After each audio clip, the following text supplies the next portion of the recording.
Hi, Linda Hepperly here today. I just wanted to talk to you really quickly about why you need an agent as a buyer.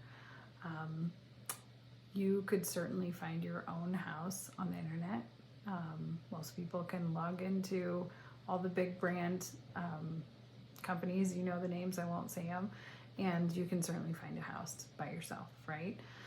So really our job as buyer's agents, and I work as a buyer's agent and as a seller's agent, but we don't do that at the same time. So if you're looking for a house, I'm working for you as a buyer's agent.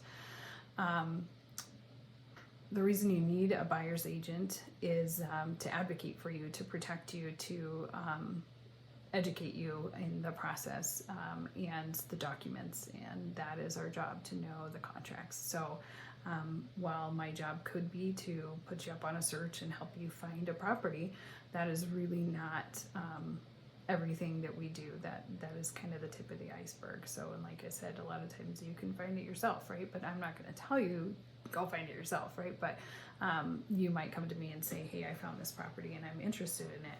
Great.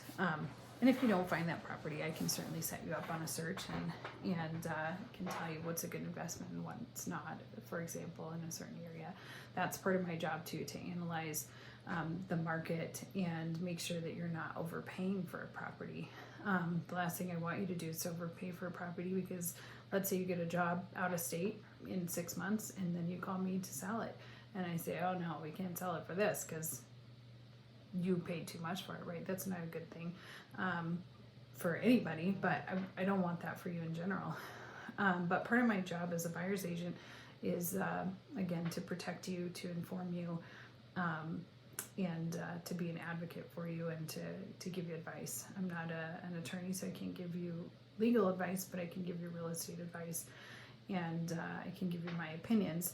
If we have a contract together, I also have an obligation to do those things, and I have an obligation to make sure that what I'm doing is in your best interest, and it's my obligation to make sure that the things that I do, the choices that I make, are in your best interest and are not just so that I can get a commission.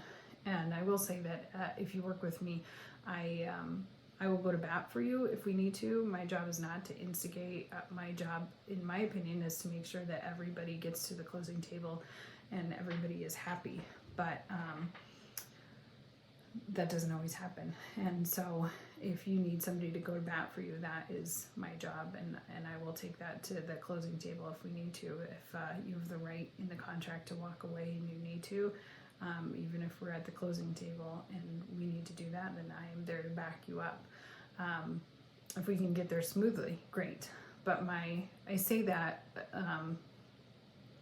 the way that I say that, that I will take it all the way to the closing table, because that is a buyer's agent's job, again, to be looking out for you and not just trying to get me to the closing table so that I can get a commission.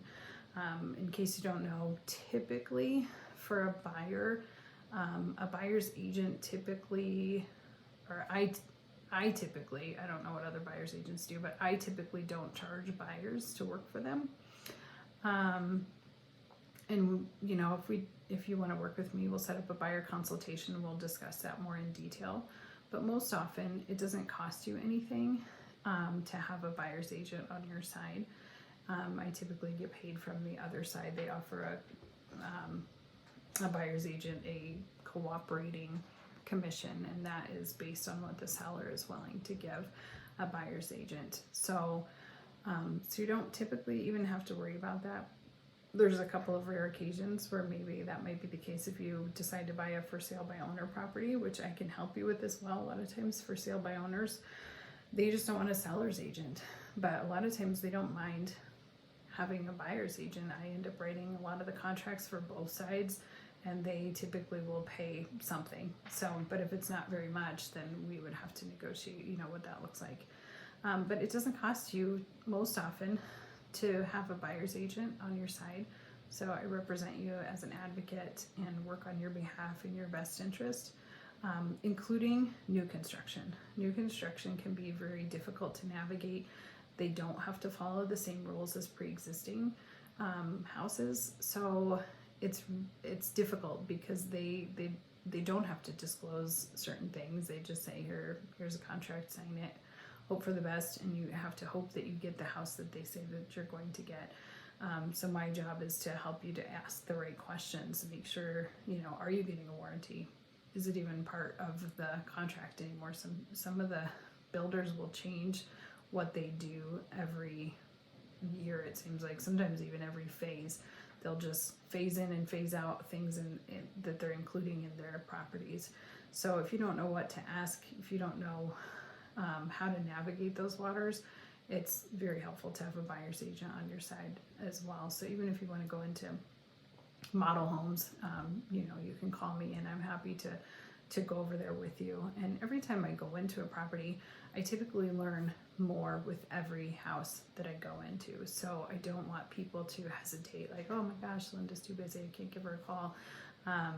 That is part of my job, and it helps me to learn and grow as well. So please don't hesitate. I'll tell you if I can't, but if I can, I will jump through hoops to make it happen. So, but as a buyer's agent, you will have that advocate.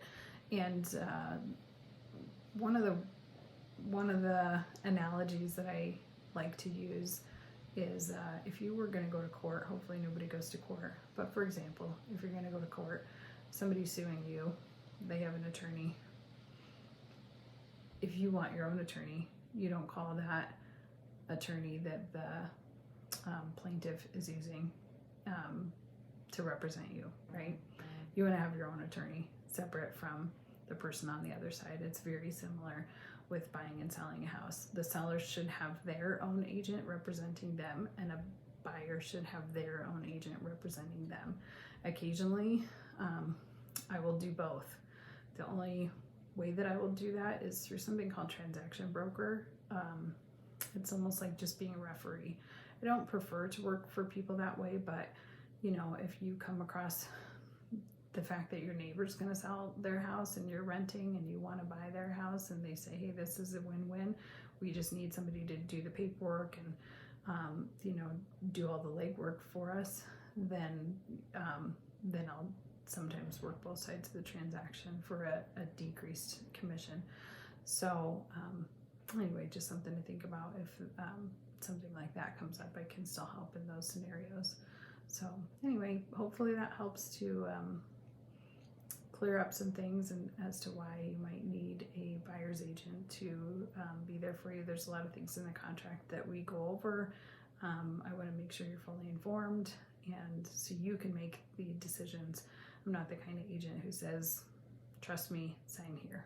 I will say, this is what this means, this is what this means, here are the benefits, here are the risks, and what do you want to do? So yeah, and you don't have to know anything when you call me. That's my job, is to teach you those things. And I think I've said this in a different video, but you also don't have to be ready. So if you're not ready, you can still call me. We can do a buyer consultation and hopefully set you up to be ready in the future. So whether that's 6 months from now or a year from now. And if you are ready and you need me to move quickly, I will move quickly.